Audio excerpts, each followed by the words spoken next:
할렐루야. 오늘도 주님과 함께 동행하는 복된 하루가 되어주시기를 축복합니다. 우리가 이제는 살리라 라는 제목으로 데살로니가전서 3장 1절에서 9절까지의 말씀을 함께 나누겠습니다. 바울은 데살로니가 교회를 큰 관심과 사랑으로 대했습니다. 그는 이곳을 방문하기 위해 노력했지만 사탄의 방해로 번번이 무산이 되었습니다. 결국 바울 일행은 아덴 사역에 주력하기로 하고 가장 신뢰하는 동역자 디모데를 파송하여 데살로니가 교회를 든든히 지원하였습니다. 그리하여 모든 사역이 합력하여 선을 이루게 된 것입니다. 그렇다면 본문에서 주시는 메시지는 무엇일까요? 첫 번째는 흔들리지 않는 신앙을 세워가라는 것입니다. 흔들리지 않는 신앙을 세워가십시오. 본문 2절 전반절입니다. 우리 형제 곧 그리스도의 복음을 전하는 하나님의 일꾼인 디모데를 보내노니 이는 너희를 굳건하게 하고. 데살로니가 교회는 지역과 주변 교회들에게 큰 칭찬을 받는 교회였습니다.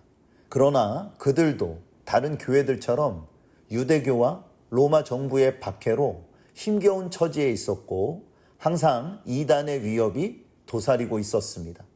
개척한 지 얼마 안 된 신생교회로서 여러 가지 불안 요소들이 존재했던 것입니다. 바울은 디모데에게 교회가 신앙을 더욱 굳게 세워가도록 이끌어줄 것을 요청합니다. 또한 교회도 디모데를 영접하고 지도자로서 존경하며 잘 따라줄 것을 부탁하였습니다. 그럴 때에 은혜의 시너지가 발생하여 흔들리지 않는 신앙을 세워가기 때문입니다.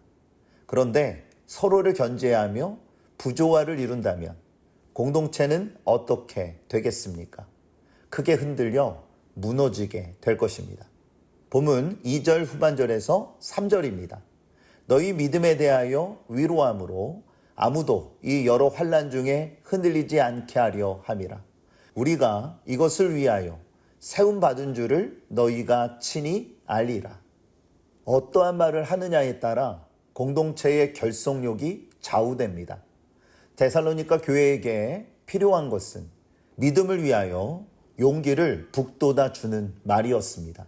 여기서 위로의 원어적인 의미는 옆으로 부르다라는 뜻을 가지고 있습니다.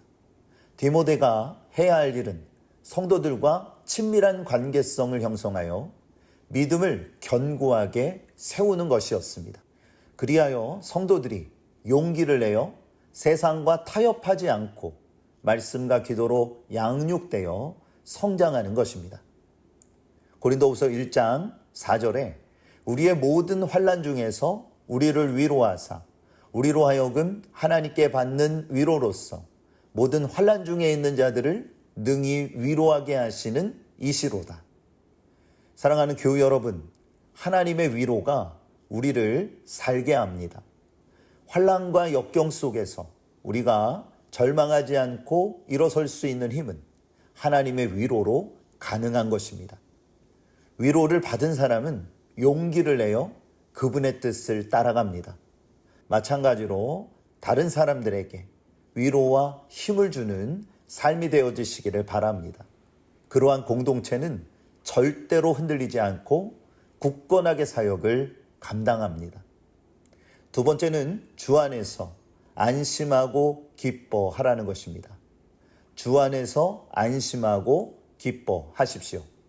바울은 디모데에게 데살로니가 교회에 대한 보고를 받게 됩니다. 짧은 구절이지만 그만큼의 세월이 흘렀음을 알 수 있습니다.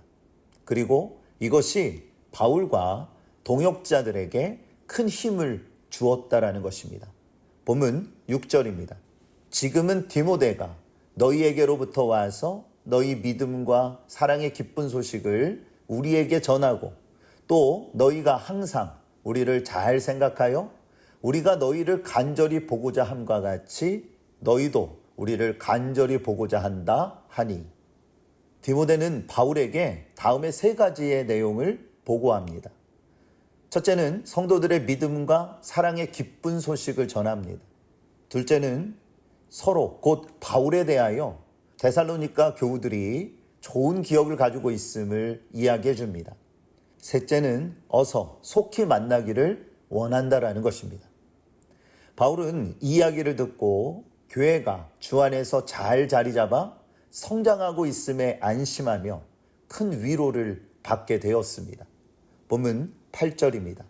그러므로 너희가 주 안에 굳게 선즉 우리가 이제는 살리라.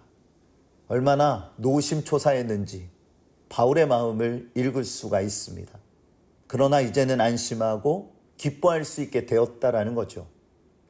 살아계신 하나님은 이처럼 놀라운 일을 행하고 계십니다.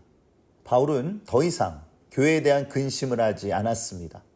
우리도 각자의 기도 제목이 있을 것입니다. 급변하는 세상 속에서 언제 어떠한 일이 일어날지 한치 앞을 알 수 없습니다. 그렇지만 우리는 만물을 다스리시는 하나님을 온전히 신뢰해야 합니다. 본문 9절입니다. 우리가 우리 하나님 앞에서 너희로 말미암아 모든 기쁨으로 기뻐하니 너희를 위하여 능히 어떠한 감사로 하나님께 보답할까? 바울은 안심하며 크게 기뻐했습니다. 교회를 개척한 자로서 좋은 소식을 듣게 되니 얼마나 기뻤겠습니까? 여기서 바울은 모든 영광을 자신에게 돌리지 않습니다. 사실 이쯤 되면 우쭐할 수 있었을 겁니다. 그러나 그는 먼저 하나님께 감사했습니다. 교회를 보호해 주시고 여기까지 인도하여 성장시켜 주신 하나님을 찬양했던 겁니다. 바울은 교회를 개척했지만 그들을 은혜 안에서 성장시키신 분은 하나님이셨습니다. 그는 이것을 그 누구보다 잘 인식하고 있었죠. 우리도 마찬가지입니다. 모든 것이 하나님의 허락 없이는 불가능합니다. 그러므로 주 안에서 기뻐하고 감사의 찬양을 올려드림이 마땅하다라는 것입니다. 여러분은 어떠합니까? 믿음 안에서 신앙의 삶을 살아가며 여러 가지 어려움과 힘듦이 있을 것입니다. 그때마다 주님을 바라보면서 주의 일하심을 신뢰하며 믿음으로 승리할 수 있는 여러분의 귀한 삶이 되어지시기를 축복합니다. 오늘 말씀을 기억하세요. 흔들리지 않는 신앙을 세워가십시오. 그리고 주 안에서 안심하고 기뻐하시기를 바랍니다. 하나님이 여러분들을 붙들고 계십니다. 끝까지 그분을 신뢰하며 오늘도 하나님의 일하심을 경험하는 복된 삶이 되어지시기를 우리 주 예수 그리스도의 이름으로 축복합니다.